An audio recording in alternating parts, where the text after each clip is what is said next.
Sir ನಿಮ್ಮ ಕೈ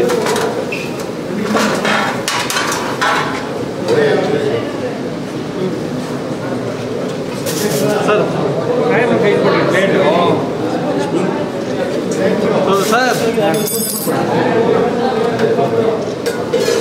ಬಿಡಿ ಸರ್ ಸಾಕು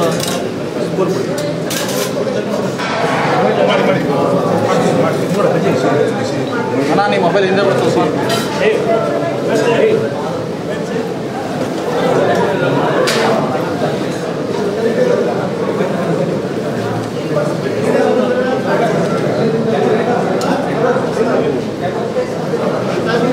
ಸರ್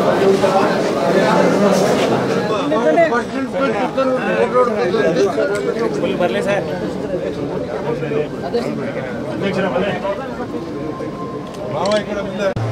ಈ ಸಮಾರಂಭದಲ್ಲಿ ಮುಖ್ಯ ಅತಿಥಿಗಳಾಗಿ ಭಾಗವಹಿಸಿರ್ತಕ್ಕಂಥ ಸಮಾಜ ಕಲ್ಯಾಣ ಇಲಾಖೆಯ ಸಚಿವರಾದಂಥ ಡಾಕ್ಟರ್ ಎಸ್ ಸಿ ಮಹದೇವಪ್ಪ ಅವರ,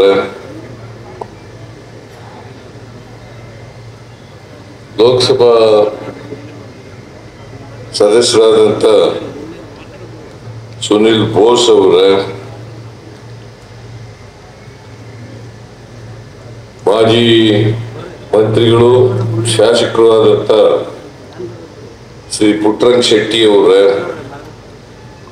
ಶಾಸಕರಾದಂಥ ಕೃಷ್ಣಮೂರ್ತಿ ಅವರ, ಅನೂರು ಕ್ಷೇತ್ರದ ಶಾಸಕರಾದಂಥ ಮಂಜುನಾಥ್ ಅವರ, ಗುಂಡ್ಲುಪೇಟೆ ಶಾಸಕರಾದಂಥ ಗಣೇಶ್ ಪ್ರಸಾದ್ ಅವರ, ಮೇಲ್ಮನೆಯ ಸದಸ್ಯರಾದಂಥ ಡಾಕ್ಟರ್ ತಿಮ್ಮಯ್ಯ ಅವರ, ಜಿಲ್ಲಾ ಕುರುಬರ ಸಂಘದ ಅಧ್ಯಕ್ಷರಾದಂಥ ನಂಜೇಗೌಡ ಅವರ, ಇತರ ಎಲ್ಲ ಪದಾಧಿಕಾರಿಗಳೇ, ವೇದಿಕೆ ಮೇಲಿರ್ತಕ್ಕಂಥ ಎಲ್ಲ ಆಹ್ವಾನಿತ ಗಣ್ಯರೇ,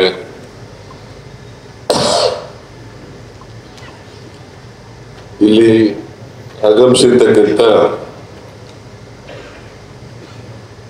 ಆತ್ಮೀಯ ಬಂಧುಗಳೇ, ತಾಯಂದಿರೇ,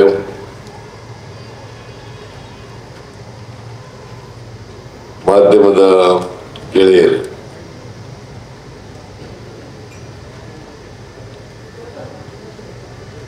ನಂಜೇಗೌಡ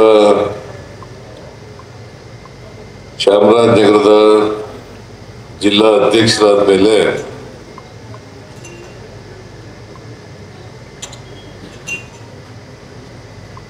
ಕುರುಬರ ಸಂಘಕ್ಕೆ, ಜಿಲ್ಲಾ ಕುರುಬರ ಸಂಘಕ್ಕೆ ಒಂದು ಜಾಗವನ್ನ ಖರೀದಿಸಿದ್ದಾರೆ. ಸುಮಾರು 1 ಎಕರೆ 23 ಗುಂಟೆ.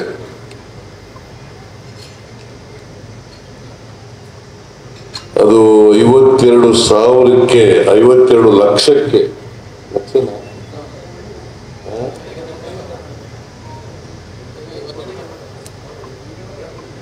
52 ಲಕ್ಷ ಒಟ್ಟು 52 ಲಕ್ಷ ರೂಪಾಯಿಗಳಿಗೆ ಖರೀದಿ ಮಾಡಿದ್ದಾರೆ. ಅದರಲ್ಲಿ ನಾನು ಕೂಡ ಸ್ವಲ್ಪ ಸಹಾಯ ಮಾಡಿದ್ದೀನಿ. ನಾನು ಆಗ ಮುಖ್ಯಮಂತ್ರಿ ಆಗಿರಲಿಲ್ಲ, ಲೀಡರ್ ಆಫ್ ದಿ ಅಪೋಸಿಷನ್ ಆಗಿದ್ದೆ. ಈ ಜಾಗ ತಗೊಳ್ಳುವಾಗ ನಾನು ಸಹಾಯ ಮಾಡಬೇಕು ಅಂತೇಳಿ ನಂಜೇಗೌಡ ಮತ್ತು ಇತರರು ಬಂದು ಕೇಳಿದಾಗ ಸ್ವಲ್ಪ ಸಹಾಯ ಮಾಡ್ತಕ್ಕಂಥ ಕೆಲಸವನ್ನು ಮಾಡಿದ್ದೀವಿ. ಜೊತೆಗೆ ಇಲ್ಲಿ 1 ಎಕರೆ 23 ಗುಂಟೆ ಮುಖ್ಯ ರಸ್ತೆಗೆ ಸೇರ್ಕೊಂಡಂತ ಜಾಗ ಇದು. ಒಂದು ಜಿಲ್ಲಾ ಸಮುದಾಯ ಭವನವನ್ನು ಮಾಡಬೇಕು ಅಂತೇಳಿ ತೀರ್ಮಾನ ಮಾಡಿ ಇವತ್ತು ಶಂಕುಸ್ಥಾಪನೆಯನ್ನ ನೆರವೇರಿಸಿದೆವು. ಅದಕ್ಕೂ ಕೂಡ ಸರ್ಕಾರ 2 ಕೋಟಿ ರೂಪಾಯಿಗಳನ್ನು ಕೊಡ್ತೇವೆ ಅಂತೇಳಿ ಒಪ್ಕೊಂಡಿದ್ದೇನೆ. ಈ 2 ಕೋಟಿನಲ್ಲಿ 50 ಲಕ್ಷ ರೂಪಾಯಿ ಮುಂಗಡವಾಗಿ ಬಿಡುಗಡೆನೂ ಕೂಡ ಆಗಿದೆ. ಉಳಿಕೆ ದುಡ್ಡನ್ನು ಕೊಡೋಣ, ಅದನ್ನು ಚೆನ್ನಾಗಿ ಕಟ್ಟಿ ಅಷ್ಟೇ.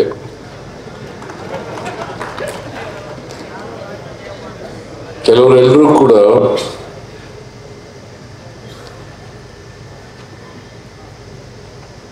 ಹಣ ಸಹಾಯ ಮಾಡೋದ್ರ ಮೂಲಕ ವಂತಿಗೆಯನ್ನು ಕೂಡ ಕೊಟ್ಟಿದ್ದಾರೆ. ನಾನು ಯಾರ್ಯಾರು ವಂತಿಗೆಯನ್ನು ಕೊಟ್ಟಿದ್ದಾರೆ ಅವ್ರಿಗೆಲ್ಲರಿಗೂ ಧನ್ಯವಾದಗಳನ್ನು ಹೇಳಲಿಕ್ಕೆ ಬಯಸ್ತಾ ಇದ್ದೇನೆ.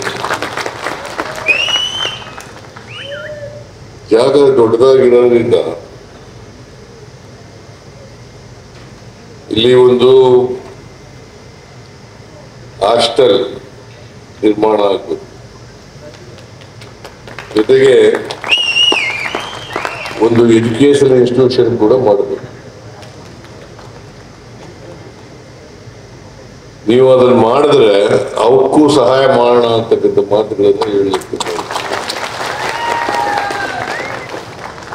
ಯಾಕಂದ್ರೆ ಚಾಮರಾಜನಗರದ ಜಿಲ್ಲೆ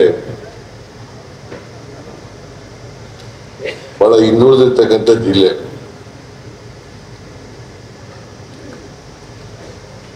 ಈ ಜಿಲ್ಲೆಯಲ್ಲಿ ಶಿಕ್ಷಣ ಕಡಿಮೆನೆ. ಅದಕ್ಕೆ ಶಿಕ್ಷಣ ಆಗ್ಬೇಕಾಗಿರ್ತಕ್ಕಂಥದ್ದು ಅತ್ಯಂತ ಅವಶ್ಯ ಅಂತಕ್ಕಂಥ ಮಾತುಗಳನ್ನು ಹೇಳಲಿಕ್ಕೆ ಬಯಸ್ತಾ ಇದ್ದೇನೆ. ಸಮುದಾಯ ಭವನ ಮಾಡಬೇಡಿ ಅಂತ ಹೇಳಕ್ ಹೋಗಲ್ಲ. ಆದ್ಯತೆ ಮೇಲೆ ಹಾಸ್ಟೆಲ್ ಮತ್ತು ಶಿಕ್ಷಣ ಸಂಸ್ಥೆಗಳನ್ನು ಮಾಡ್ತಕ್ಕಂಥದ್ದು ಅಗತ್ಯ ಅಂತಕ್ಕಂಥದ್ದನ್ನು ಮನಗಾಣಬೇಕಾಗ್ತದೆ. ನಾನು ಚಾಮರಾಜನಗರ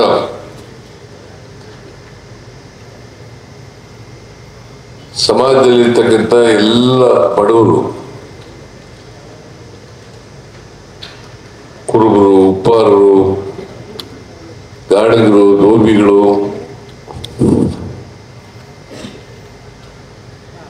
ದಲಿತರು, ಅಲ್ಪಸಂಖ್ಯಾತರು ಎಲ್ಲ ಹಿಂದುಳಿದಿರ್ತಕ್ಕಂಥ ಹಿಂದ ವರ್ಗಕ್ಕೆ ಸೇರಿದಂಥ ಜನರು, ಅವರೆಲ್ಲರೂ ಕೂಡ ಮುಖ್ಯವಾಹಿನಿಗೆ ಬರಬೇಕು ಅಂತೇಳಿ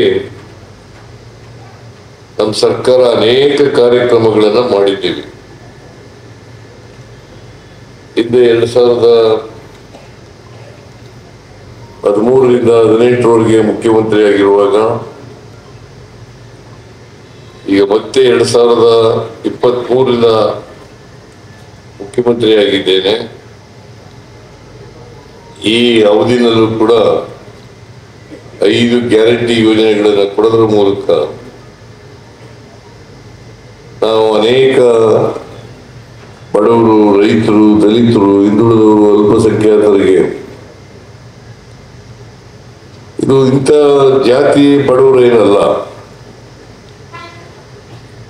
ಎಲ್ಲ ಜಾತಿಯಲ್ಲಿರ್ತಕ್ಕಂಥ ಬಡವರು, ಅವರೆಲ್ಲರಿಗೂ ಕೂಡ ಅನುಕೂಲ ಮಾಡಿಕೊಡ್ತೀವಿ, ಅನುಕೂಲ ಮಾಡಿಕೊಟ್ಟಿದ್ದೇವೆ. ಈಗ ಶಕ್ತಿ ಯೋಜನೆ ಅಂತಕ್ಕಂಥದ್ದು ಎಲ್ಲ ಜಾತಿ ಹೆಣ್ಮಕ್ಳು ಕೂಡ ಉಚಿತವಾಗಿ ಬಸ್ನಲ್ಲಿ ತಿರುಗಾಡಬಹುದು. ಅದು ಬರೀ ಕುರುಬರೇ ಅಲ್ಲ, ಎಲ್ಲ ಜಾತಿ ಹೆಣ್ಮಕ್ಳು ಕೂಡ.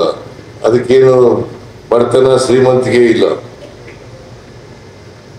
ಹೆಣ್ಮಕ್ಳು ಅಂತ ಯಾರ್ಯಾರು ಇದ್ದಾರೆ,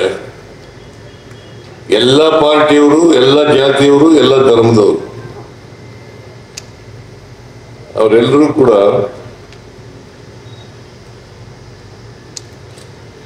ಇವತ್ತು ಸುಮಾರು 400 ಕೋಟಿಗೂ ಹೆಚ್ಚು ಮಹಿಳೆಯರು ಫ್ರೀಯಾಗಿ ಬಸ್ನಲ್ಲಿ ತಿರುಗಾಡಿದ್ದಾರೆ.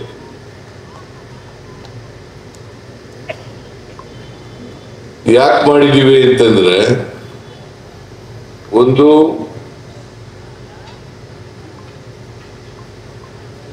ಕೆಲಸಕ್ಕೆ ಹೋಗ್ಬೇಕಾದಂತ ಜಾಗಕ್ಕೆ ಅವ್ರು ಹೋಗ್ಬೇಕು.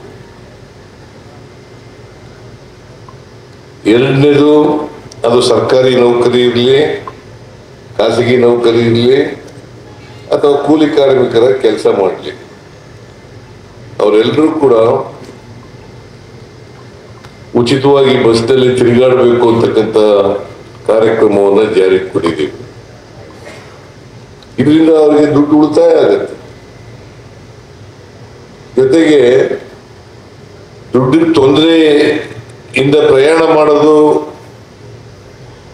ಕಷ್ಟ ಅಂತ ಯಾರ್ಯಾರಿಗೆ ಹಂತದೆ ಅವ್ರಿಗೆಲ್ಲರೂ ಕೂಡ ಈಗ ಅನುಕೂಲ ಆಗಿದೆ. ನನಗೆ ಧರ್ಮಸ್ಥಳದ ಹೆಗ್ಡೆಯವರು ಒಂದು ಪತ್ರ ಬರೆದಿದ್ರು, ಸಿದ್ದರಾಮಯ್ಯನವರು ನೀವು ಶಕ್ತಿ ಯೋಜನೆಯನ್ನು ಜಾರಿ ಕೊಟ್ಟ ಮೇಲೆ ನಮ್ಮ ದೇವಸ್ಥಾನಕ್ಕೆ ಭಕ್ತಾದಿಗಳ ಸಂಖ್ಯೆ ಜಾಸ್ತಿ ಆಗಿದ್ದಾರೆ ಅಂತ ಹೇಳಿ.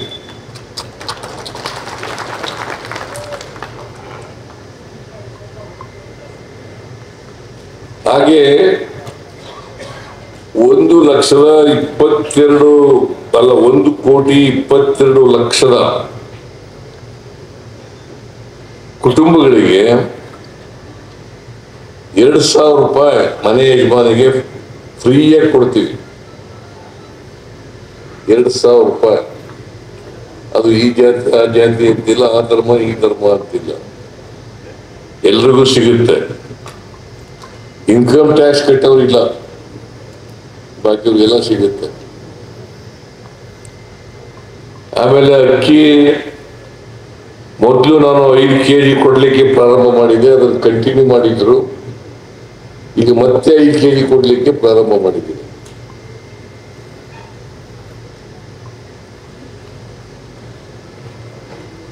ಆಮೇಲೆ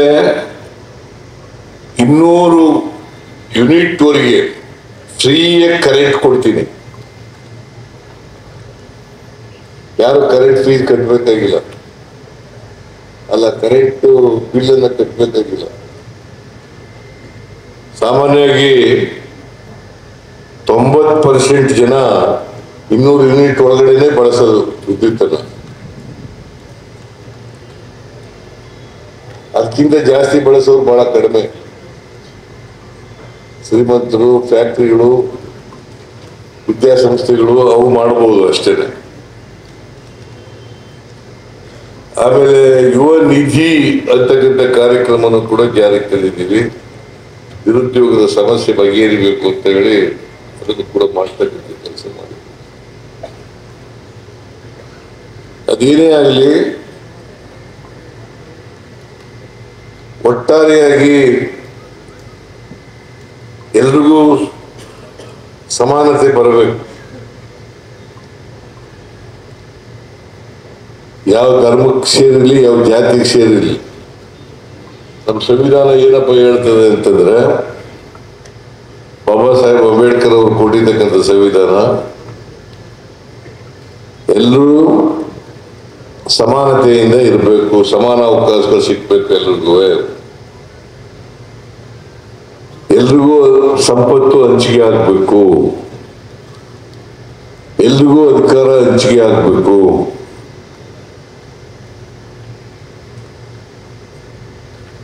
ಇದನ್ನ ಮಾಡಿದಾಗ ಮಾತ್ರ ಸ್ವಾತಂತ್ರ್ಯ ಬಂದದಕ್ಕೆ ಸಾರ್ಥಕ ಆಗ್ತದೆ, ಇಲ್ಲರ ಆಗಲ್ಲ.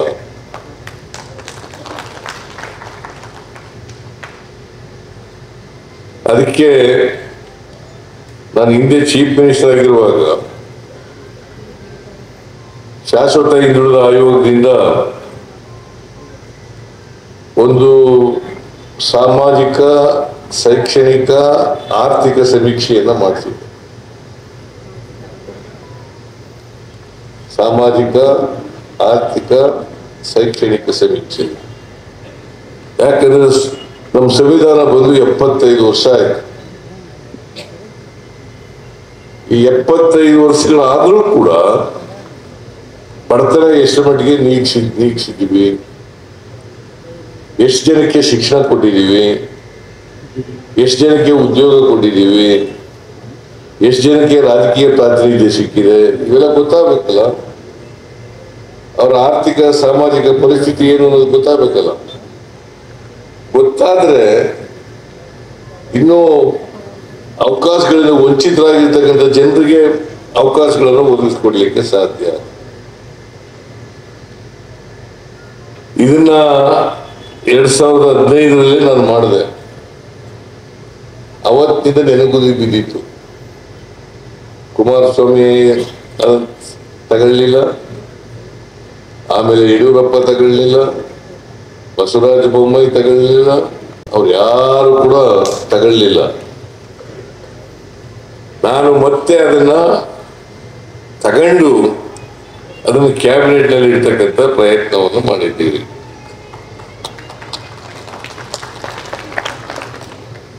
ಅದು ಯಾರಿಗೆ ವಿರೋಧ ಏನಿಲ್ಲ, ಯಾರ ವಿರುದ್ಧನೂ ಇಲ್ಲ.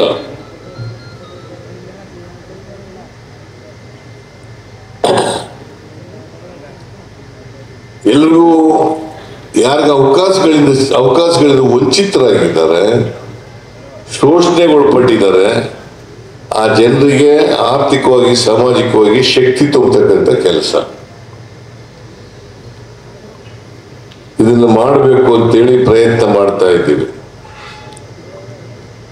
ಚಾಮರಾಜನಗರ ಜಿಲ್ಲೆ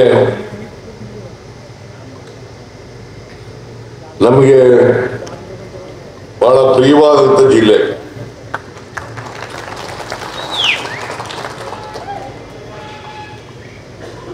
ಇದು ಹೊಸ ಜಿಲ್ಲೆ ಪ್ರಾರಂಭ ಮಾಡಿದ್ದೆ ನಾವು. ಆ ಹೊಸ ಜಿಲ್ಲೆ ಬಂದ್ರೆ ಮುಖ್ಯಮಂತ್ರಿ ಸ್ಥಾನ ಹೊರಟೋಯ್ತದೆ ಅಂತಿದ್ರು. ಚಾಮರಾಜನಗರ ಜಿಲ್ಲೆ ಬಂದ್ರೆ ಮುಖ್ಯಮಂತ್ರಿ ಸ್ಥಾನ ಹೊರಟೋಗ್ಬಿಡ್ತದೆ. ನಾವೊಂದು 20 ಸಾರಿ ಬಂದಿರ್ಬೇಕಪ್ಪ, ಅದಕ್ಕೆ 2 ಸಾರಿ ಮುಖ್ಯಮಂತ್ರಿ ಆಗಿರೋದು. ನನ್ನ ಕುರ್ಚಿ ಭದ್ರವಾಗಿ ಉಳ್ಕೊಂಡಿದೆ.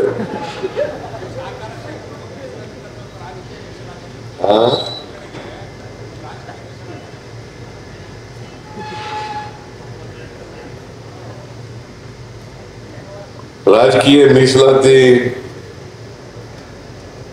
ತಾಲೂಕಾ ಪಂಚಾಯತಿನ, ಜಿಲ್ಲಾ ಪಂಚಾಯತಿನಲ್ಲಿ, ಮುನ್ಸಿಪಾಲಿಟಿಗಳಲ್ಲಿ ಕೊಟ್ಟವ್ರು ಯಾರು? ಅಲ್ಲ, ನೀನ್ ಬಿಜೆಪಿ ಕೊಟ್ಟಾಗಿದೆ. ಯಾವ ಪಾರ್ಟಿ ವಿರೋಧ ಮಾಡ್ತದೆ ಆ ಪಾರ್ಟಿ ಕೊಟ್ಟಾಗಿದೆ. ನೀನು ಕೂತ್ಕೋ. ಯಾವ ಪಾರ್ಟಿ ಮೀಸಲಾತಿನೇ ವಿರೋಧ ಮಾಡ್ತದೆ ಆ ಪಾರ್ಟಿಗೆ ಹೋಗಿದ್ದವನು ನಿನ್ಗೆ ಪ್ರಶ್ನೆ ಕೇಳ್ತಾ ಇದೆಯಲ್ಲ ನೀನು. ಬಿಜೆಪಿ ಕೇಳ್ದ? ಯಡಿಯೂರಪ್ಪನಿಗೆ, ಅನಂತ್ ಕುಮಾರ್ಗೆ, ಜೋಶಿಗೆ ಕೇಳ್ದ? ಅವ್ರು ಹೇಳ್ಕೊಡ್ತಾರೆ ನಿಮ್ಗೆ. ಅವರು ನಿಮ್ಗೆ ಗೊತ್ತಾ, ಒಬ್ರು ಜೋಶಿ ಇಲ್ಲ, ಜೋಯಿಶ್ ಅಂತ ಒಬ್ರು ಇದ್ರು, ರಾಮ ಜೋಯಿಸರು. ಈಗ ಅಲ್ಲೇ ಇದ್ದ ನೀನು. ಅಲ್ಲ, ಹೈಕೋರ್ಟ್ಗೆ ಹೋಗಿ, ಸುಪ್ರೀಂ ಕೋರ್ಟ್ಗೆ ಹೋಗಿ ಕೇಸ್ ಹಾಕ್ಬಿಟ್ಟು ಮೀಸಲಾತಿ ಕೊಟ್ಟರದೇ ಸರಿ ಇಲ್ಲ ಅಂತ ವಾದ ಮಾಡಿದ್ರು. ಆ ಪಾರ್ಟಿನಲ್ಲಿ ಇದ್ದೆ ನೀನು. ಕೂತ್ಗಳೇ, ನನ್ಗೆ ಗೊತ್ತಿದೆ, ಪದೇ ಪದೇ ಹೇಳ್ಬೇಡ, ನನಗೆ ಗೊತ್ತಿದೆ, ಕೂತು.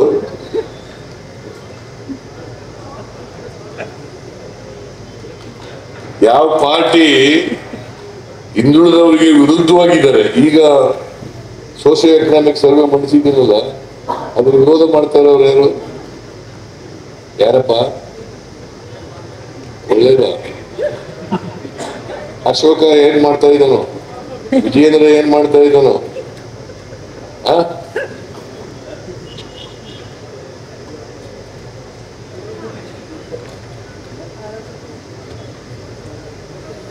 ಗೌಡ್ರೆ, ಗೊತ್ತಾ ನಿಮ್ಗೆ?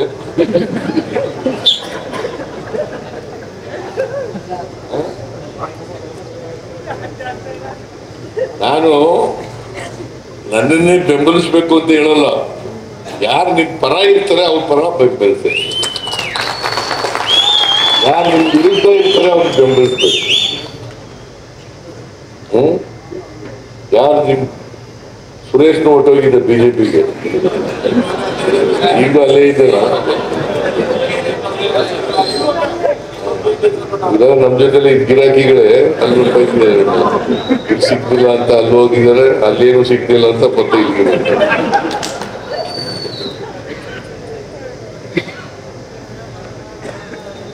ಏನಾದ್ರು ಮಾಡಿ ರಾಜಕೀಯವಾಗಿ ತೀರ್ಮಾನ ತಗೊಳ್ಳೋರು ನೀವು. ಆದ್ರೆ ತಗೊಳ್ಳುವಾಗ ಯಾರು ನಿಮ್ ಪರ ಇರ್ತಾರೆ, ಯಾರು ನಿಮ್ ಪರ ಇಲ್ಲ ಅದನ್ನು ಯೋಚನೆ ಮಾಡಿ. ನಿಮ್ಗೆ ವಿರುದ್ಧ ಇರೋರಿಗೆಲ್ಲ ಬೆಂಬಲ ಕೊಡಕ್ ಹೋಗ್ಬಾರ್ದು. ಈಗ ನನಗೆ ಏನೇ ಆಗಲಿ ಚಾಮರಾಜನಗರ ಜಿಲ್ಲೆಯವರು ಸುಮಾರು 80% ನಮ್ಮ ಜೊತೆ ನನಗೆ ಸಪೋರ್ಟ್ ಮಾಡ್ತಾರೆ. 80% ಅದಕ್ಕೋಸ್ಕರನೇ ನೀವೆಲ್ಲ ಬೆಂಬಲ ಕೊಟ್ಟಿರೋದ್ರಿಂದ, ಐದಾ ವರ್ಗದ ಜನ ಎಲ್ಲ ಬೆಂಬಲ ಕೊಟ್ಟಿರೋದ್ರಿಂದ, ಎಲ್ಲ ಬಡವರೆಲ್ಲ ಕೊಟ್ಟಿರೋದ್ರಿಂದ ನಾನು 2ನೇ ಸಾರಿ ಮುಖ್ಯಮಂತ್ರಿ ಆಗಿರೋದು.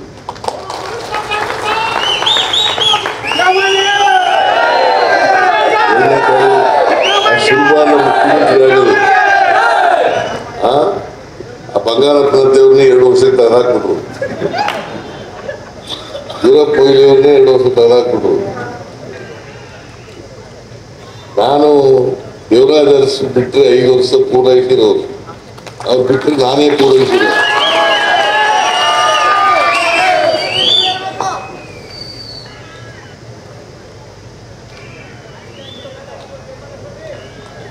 ಅದರಿಂದ ನಿಮ್ಮ ಎಲ್ಲರ ಸಹಕಾರ, ಬೆಂಬಲ, ಆಶೀರ್ವಾದದಿಂದ ಇವತ್ತು ನನ್ನ ಕುರ್ಚಿ ಗಟ್ಟಿಯಾಗಿ ಉಳ್ಕೊಂಡಿದೆ ಅಂತಕ್ಕಂಥ ಮಾತು.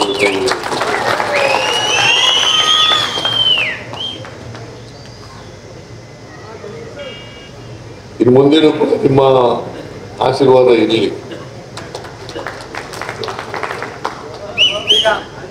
ಇಷ್ಟು ಮಾತ್ರ ಹೇಳ್ತೇನೆ,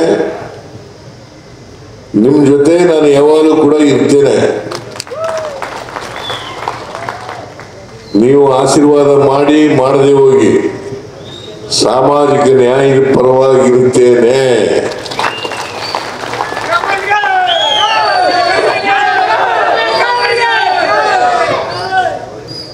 ಅದನ್ನ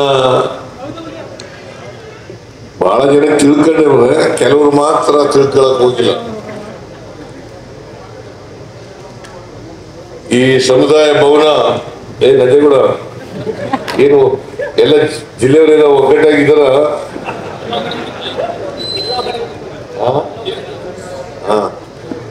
ಎಲ್ಲ ನೋಡಿದೆ, ಅಲ್ಲಿ ಕೆಲವರೆಲ್ಲ ಒಟ್ಟಿಗೆ ಕೊಟ್ಟಿದ್ದಾರೆ ಕಾಂಟ್ರಿಬ್ಯೂಷನ್. ನಂಜೇಗೌಡ ಅದಕ್ಕೆ ನನ್ನ ಹತ್ರ ಬಂದು ತಿರುಗಿ ಪಾಪ ನಾನು ಈ ಜಾಗ ತಗೊಳಕ್ಕೆ ಎಷ್ಟೊಂದು 2-3 ಸಾರಿ ಬಂದಿರ್ಬೇಕಲ್ಲ ವಿನಯ, 4-5 ಸಾರಿ ಬಂದಿದ್ಯಾ?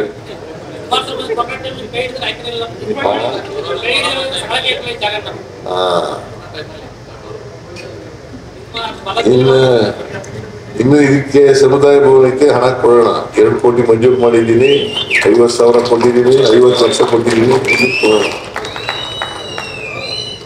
ಆದ್ರೆ ಹಾಸ್ಟೆಲ್ ಮಾತ್ರ ಮಾಡೋದನ್ನ ಮರಿಬೇಡಿ. Hostel is very important. ಈಗೆಲ್ಲ ಹೈಯರ್ ಎಜುಕೇಶನ್ ಎಲ್ಲ ನಡೀತಕ್ಕಂಥದ್ದು PUC ನಂತರ ಡಿಗ್ರಿ ಓದೋದು, ಮೆಡಿಕಲ್ ಓದೋದು, ಇಂಜಿನಿಯರಿಂಗ್ ಕಾಲೇಜ್ ಓದೋದು, ಅವೆಲ್ಲ ನಡೆಯೋದು ಪಟ್ಟಣಗಳಲ್ಲಿ, ಡಿಸ್ಟ್ರಿಕ್ಟ್ ಹೆಡ್ ಕ್ವಾರ್ಟರ್ಸ್ಗಳಲ್ಲಿ, ಆಮೇಲೆ ಬೆಂಗಳೂರು ಅಂತ ನಗರದಲ್ಲಿ ಇವೆಲ್ಲ ಕಡೆ ನಡೀತದೆ. ಅದಕ್ಕೆ ಎಲ್ಲ ಕಡೆ ಹಾಸ್ಟೆಲ್ ಬೇಕು. ಅದಕ್ಕೆ ನಮ್ಮ ಗಾಂಧಿನಗರದಲ್ಲಿ ಇರ್ತಕ್ಕಂಥ ಹಾಸ್ಟೆಲ್ ಇದೆಯಲ್ಲ, ಕುರುಬರ ಹಾಸ್ಟೆಲ್, ಅದನ್ನು ಡೆಮಾಲಿಷ್ ಮಾಡಿ ದೊಡ್ಡದಾಗಿ ಮಾಡಬೇಕು ಅಂತ ಮಾಡಿದ್ದೀವಿ.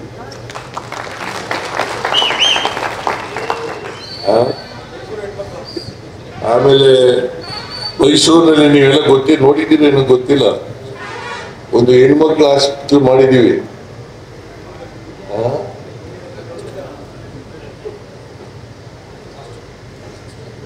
ಎಲ್ಲಿ ಇಲ್ಲಿ ಸಮುದಾಯ ಭವನ ಮಾಡಕ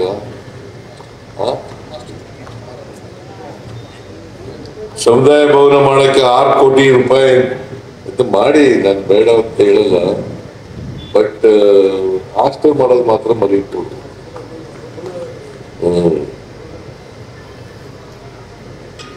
ಸೊ ನೀವೆಲ್ಲ ಪಾಪ ಜನ ಒಳ್ಳೆಯವರು ಇದ್ದೀರಿ, ಚಾಮರಾಜನಗರದವರು ಬಹಳ ಜನ ಎಲ್ಲ ಒಳ್ಳೆಯವರು.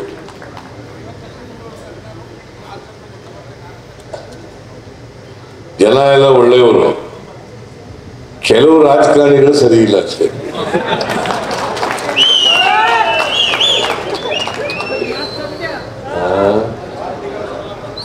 ಇಲ್ಲಿ ಸಮುದಾಯ ಭವನ ಹಾಸ್ಟೆಲ್ ಮಾಡಲಿಕ್ಕೆ, ಶಿಕ್ಷಣ ಸಂಸ್ಥೆ ಮಾಡಲಿಕ್ಕೆ ಸ್ವಲ್ಪನೂ ಕೂಡ ರಾಜಕೀಯ ಮಾಡಕ್ ಹೋಗ್ಬೇಕು. ಸ್ವಲ್ಪನೂ ರಾಜಕೀಯ ಮಾಡಬಾರ್ದು. ಸುಮ್ಮನೆ ಬಿಡಿ, ಏನು ಕೊಡಕ್ಕಾಗದೆ ಹೋದ್ರೆ ಬಟ್ ಕಿತಾಪತಿ ಮಾಡಕ್ ಹೋಗ್ಬೇಕು. ಒಳ್ಳೇದು ಮಾಡಕ್ಕಾದ್ರೆ ಮಾಡಿ, ಒಂದಿಗೆ ಕೊಡಕ್ಕಾದ್ರೆ ಕೊಡಿ, ಏನು ಕೊಡ್ಲಿಲ್ಲ ಸಹಾಯ ಮಾಡಿ ಅಷ್ಟೇ. ಸುಮ್ಮನಾರು ಇಲ್ಲ. ಬಾಬಾ ಸಾಹೇಬ್ ಅಂಬೇಡ್ಕರ್ ಅವರು 3 ಮಂತ್ರ ಹೇಳ್ಕೊಟ್ಟಿದ್ದಾರೆ: ಶಿಕ್ಷಣ, ಸಂಘಟನೆ, ಹೋರಾಟ ಅಲ್ವಾ? ಶಿಕ್ಷಣ, ಸಂಘಟನೆ, ಹೋರಾಟ ಅದನ್ನು ಮಾಡಿ. ಯಾವುದೇ ಕಾರಣಕ್ಕೆ ನೀವು ಅವಿದ್ಯಾವಂತರಾಗಿದ್ರೆ ನಿಮ್ಮ ಮಕ್ಕಳನ್ನ ಅವಿದ್ಯಾವಂತರನ್ನಾಗಿ ಮಾಡಬೇಡಿ, ವಿದ್ಯಾವಂತರನ್ನಾಗಿ ಮಾಡಿ. ಜ್ಞಾನ ಬರಬೇಕಲ್ವಾ, ತಿಳುವಳಿಕೆ ಬರಬೇಕಲ್ವಾ? ತಿಳುವಳಿಕೆ ಬಂದಾಗ ಮಾತ್ರ ಸ್ವಾಭಿಮಾನ ಬರ್ಲಿಕ್ಕೆ ಸಾಧ್ಯ ಆಗುತ್ತೆ. ಸ್ವಾಭಿಮಾನನೇ ಇಲ್ಲದೇನು ಗುಲಾಮಗಿರಿ ಇರ್ತದೆ, ಸ್ವಾಭಿಮಾನ ಇರ್ತದೆ. ಅದಕ್ಕೆ ಸ್ವಾಭಿಮಾನ ಬೆಳೆಸ್ಕೊಳ್ತಕ್ಕಂಥ ಕೆಲಸವನ್ನ ಮಾಡಬೇಕು. ಅದನ್ನ ಮಾಡಿ ಅಂತೇಳಿ ನಿಮಗೆ ನಮ್ಮ ಅನೇಕ ಆ ಕಾಲದಲ್ಲಿ ನಾನು ಮಧ್ಯೆ ಗ್ಯಾಪ್ ಆಗೋಯ್ತು. ಬಹಳಷ್ಟು ಸಮುದಾಯ ಭವನಗಳು ಅರ್ಧಂಬರ್ಧ ಆಗ್ಬಿಟ್ಟಿದ್ದಾವೆ. ಅವೆಲ್ಲನೂ ಈ ಅವಧಿನಲ್ಲಿ ಮುಗಿಸ್ಕೊಡ್ತಕ್ಕಂಥ ಕೆಲಸ ಮಾಡೋಣ. ಈಗ ಅನೂರಿನಲ್ಲಿ ನಮ್ಮ MLA ಇಲ್ಲೇ ಇದ್ದಾನೆ, ಮಂಜುನಾಥ. ಅನೂರಿನಲ್ಲಿ ಎಷ್ಟೋ ವರ್ಷಗಳ ಹಿಂದೆ ಅದಾಯ್ತು. ಆಮೇಲೆ ನಿಮ್ಮೂರಿನಲ್ಲಿ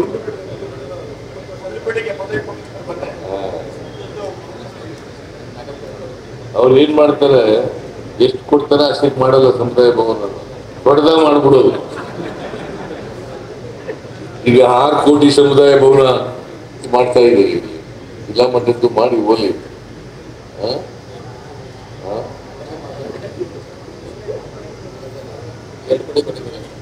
ಅಲ್ಲಿ ಚಾಮರಾಜನಗರಕ್ಕೂ 2 ಕೋಟಿ ಕೊಟ್ಟಿದ್ದೀನಿ, ಕೆಲಸ ನಡೀತಾ ಇದೆ. ಇಲ್ಲೂ ಇದು ಜಿಲ್ಲಾ ಮಟ್ಟದ್ದು ಇದುವೆ. ಈಗ ನೀನು ಅಧ್ಯಕ್ಷ, ನಂಜೇಗೌಡ ಅಲ್ಲ, ನೀನು ತಾಲೂಕು ಅಧ್ಯಕ್ಷ, ನಂಜೇಗೌಡ ಜಿಲ್ಲಾ ಅಧ್ಯಕ್ಷ, ಆಮೇಲೆ ಸ್ಟೇಟ್ ಲೆವೆಲ್ ಕಮಿಟಿನಲ್ಲಿ ಮೆಂಬರು, ಡೈರೆಕ್ಟರು. ಪರ್ಮನೆಂಟ್ ಬಂದ್ಬಿಟ್ಟು ಅಲ್ಲಿ ಬಿಟ್ಬಿಟ್ಟವನು. ಮಂಜೇಗೌಡ ಬಹಳ ಸೀನಿಯರು, ನಮಗೆ ಸುಮಾರು ಎಷ್ಟು ವರ್ಷ, 40 ವರ್ಷ ಇದ್ದೇನೆ.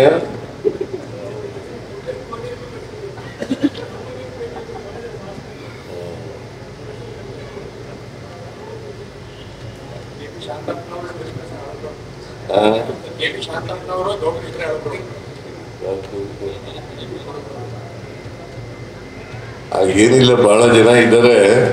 ಬಹಳ ಜನ ನಮ್ಮ ಜೊತೆ ಇದ್ದವರು ಹೊರಟೋಗಿದ್ದಾರೆ. ಅವರೆಲ್ಲ ಹಳಬ್ರೆ, ಪುನಃ ಬರ್ತಾರೆ. ನೀವು ಎಲ್ಲಿದ್ದೀರಿ ಅಲ್ಲೇ ಇಟ್ಬಿಡ್ರಪ್ಪ, ಬರ್ಬೇಡಿ ಅಂತ ಹೇಳಿ. ಬಟ್ ನಂಜೇಗೌಡ ಇಲ್ಲೇ ಇದ್ದಾನೆ, ಕಂಟಿನ್ಯೂಸ್ ಆಗಿ ಇಲ್ಲೇ ಇದೆ. ಈ ಗೌಡ್ರು ಹೆಸರೇನು, ಲಾಚೇಗೌಡ, ಇವನು ಬಹಳ ಹಳಬ್ರೆ.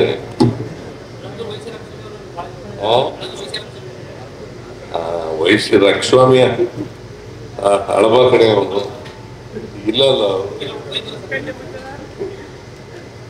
ಏನೇ ಇರ್ಲಿ, ಚಾಮರಾಜನಗರ ಜಿಲ್ಲೆ ಅದು ನಮ್ಮ ಜಿಲ್ಲೆ ಇದ್ದಾಗೇನೆ ಮೊದಲು ನಮ್ಮ ಜಿಲ್ಲೆಯಲ್ಲೇ ಇತ್ತು. ನಾನು ರೈತ ಸಂಘದಲ್ಲಿದ್ದಾಗ ಒಂದೇ ಜಿಲ್ಲೆ, ಮೈಸೂರು, ಚಾಮರಾಜನಗರ ಎಲ್ಲ ಮೈಸೂರು ಜಿಲ್ಲೆ. ಆಗ ನಾನು ಇಡೀ ಜಿಲ್ಲಾ ರೈತ ಸಂಘದ ಜನರಲ್ ಸೆಕ್ರೆಟರಿ ಆಗಿದೆ 80ನೇ ಇಸ್ವಿಯಿಂದ 83, 1980ರಿಂದ 83ರಲ್ಲಿ MLA ಆದ್ಮೇಲೆ ಬಿಟ್ಬಿಟ್ಟೆ. ಅಲ್ಲಿವರೆಗೂ ಇದ್ದೆ. ಬಟ್ ಯಾವಾಗಲೇ ನಾನು ಬಂದಾಗಲೂ ಕೂಡ ಬಹಳ ಪ್ರೀತಿ ಅಭಿಮಾನದಿಂದ ಚಾಮರಾಜನಗರ ಜಿಲ್ಲೆಯವರು ಕಾಣ್ತಾರೆ. ಅದಕ್ಕೋಸ್ಕರ ನಾನು ಚಾಮರಾಜನಗರ ಜಿಲ್ಲೆಯ ಜನರಿಗೆ ಚಿರಋಣಿಯಾಗಿದ್ದೇನೆ ಅಂತಕ್ಕಂಥ ಮಾತುಗಳನ್ನು.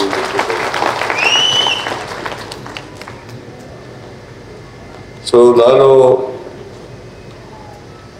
ರಾಜಕಾರಣದಲ್ಲಿರೋವರಿಗೆ, ಮುಖ್ಯಮಂತ್ರಿಯಾಗಿರೋವರಿಗೆ ಎಲ್ಲ ಬಡವರು, ದಲಿತರು, ಹಿಂದುಳಿದವರು, ರೈತರು, ಮಹಿಳೆಯರು, ಅಲ್ಪಸಂಖ್ಯಾತರು ಇವ್ರ ಪರವಾಗಿ ಇರ್ತೇನೆ ಅಂತಕ್ಕಂಥ ಮಾತುಗಳನ್ನ ಹೇಳಿ ನಾವು ಯಾವುದೇ ಒಂದು ಧರ್ಮ ಕಂಡುಕೊಂಡಿಲ್ಲ. ಎಲ್ಲ ಧರ್ಮದವರು ಬೇಕಾಗ್ತದೆ, ಒಂದು ಧರ್ಮಕ್ಕೆ ಅಂಟ್ಕೊಂಡಿಲ್ಲ ಅಥವಾ ಒಂದು ಜಾತಿಗೆ ಅಂಟ್ಕೊಂಡಿಲ್ಲ ನಾವು. ಅದಂತೇಳಿ ನಮ್ಮ ಜನನ ಮರೆಸ್ಬಿಡ್ತೀವಿ ಅಂತಲ್ಲ. ಸಮಾಜದಲ್ಲಿ ಬರೀ ಒಂದು ಜನಾಂಗದವರಿಂದ, ಒಂದು ಧರ್ಮದವರಿಂದ ನ್ಯಾಯ ಕೊಡಕ್ಕಾಗಲ್ಲ. ಎಲ್ರಿಗೂ ನ್ಯಾಯ ಕೊಡ್ಬೇಕಾದ್ರೆ ಎಲ್ಲರ ಬೆಂಬಲ, ಸಹಕಾರ ಅತ್ಯಂತ ಅಗತ್ಯ. ನನಗೆ ಇಡೀ ರಾಜ್ಯದಲ್ಲಿ ಎಲ್ಲ ಅಹಿಂದ ವರ್ಗದ ಜನ, ಬಡ ವರ್ಗದ ಜನ ಸಹಾಯ ಮಾಡ್ತಾರೆ. ಆದರೆ ನಾನು 2 ಸಾರಿ ಮುಖ್ಯಮಂತ್ರಿ ಆಗಕ್ಕೆ ಆಗ್ತಾ ಇರಲಿಲ್ಲ. ಅಷ್ಟು ಸುಲಭ ಅಲ್ಲ ಮುಖ್ಯಮಂತ್ರಿ ಆಗಿರಲಿಲ್ಲ.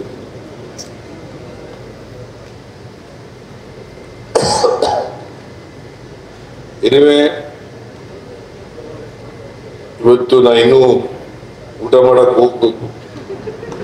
ಹಾಗಾಗಿ ಇನ್ನೂ ಸ್ವಲ್ಪ ಜಾಸ್ತಿ ಮಾತಾಡ್ಬೇಕು ಅಂತ ಇದ್ರು ಕೂಡ ನಾನು ನಂಜೇಗೌಡರಿಗೆ ಅಡುಗೆ ಮಾಡಿಸ್ತೀನಿ ಅಂತಂದ. ಬೇಡಪ್ಪ ಮಾಡಬೇಡ, ನಾನು ಹೋಗ್ಬಿಡ್ತೀನಿ, ಎಲ್ಲಿ ಹೋಗ್ತೀನಿ ಅಂತ ಹೇಳಿದೆ.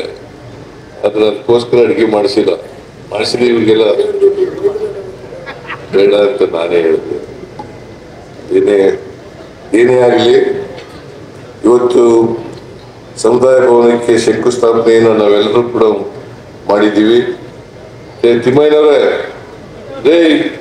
ತಿಮ್ಮಯ್ಯ, ಸ್ವಲ್ಪ ನಿಮ್ಮ ಏರಿಯಾ ಡೆವಲಪ್ಮೆಂಟ್ 200 ಕೋಟಿ ಫಂಡ್ ದುಡ್ಡು. ಇನ್ಯಾರಿದ್ದಾರೆ ಇಲ್ಲಿ? ಸುನಿಲ್ ಬೋಸ್, ನೀನು ಕೂಡ. ಪುಟ್ಟರಂಗ ಶೆಟ್ಟಿ, ನೀನು ಸ್ವಲ್ಪ ಕೊಡು. ಆಮೇಲೆ ಮಂಜುನಾಥ, ನೀನು ಕೊಡು.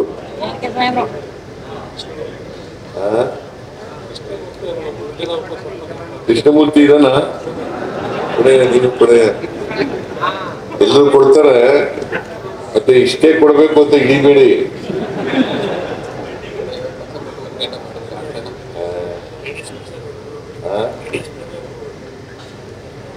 ಗಣೇಶ್ ಪ್ರಸಾದ, ನೀನು ಸ್ವಲ್ಪ ಕೊಡು. ಹೌದೇನಾ?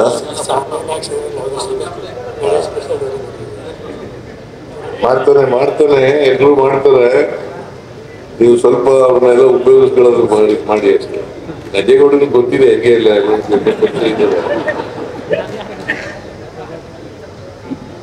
ಅಂತೇಳಿ ಇವತ್ತು ಅತ್ಯಂತ ಸಂತೋಷದಿಂದ ಶಂಕುಸ್ಥಾಪನೆಯನ್ನು ನೆರವೇರಿಸಿ ನಿಮ್ಮೆಲ್ಲರಿಗೂ ನಮಸ್ಕಾರಗಳನ್ನು ಹೇಳಿ ನನ್ನ ಮಾತುಗಳನ್ನು ಮುಗಿಸ್ತೇನೆ.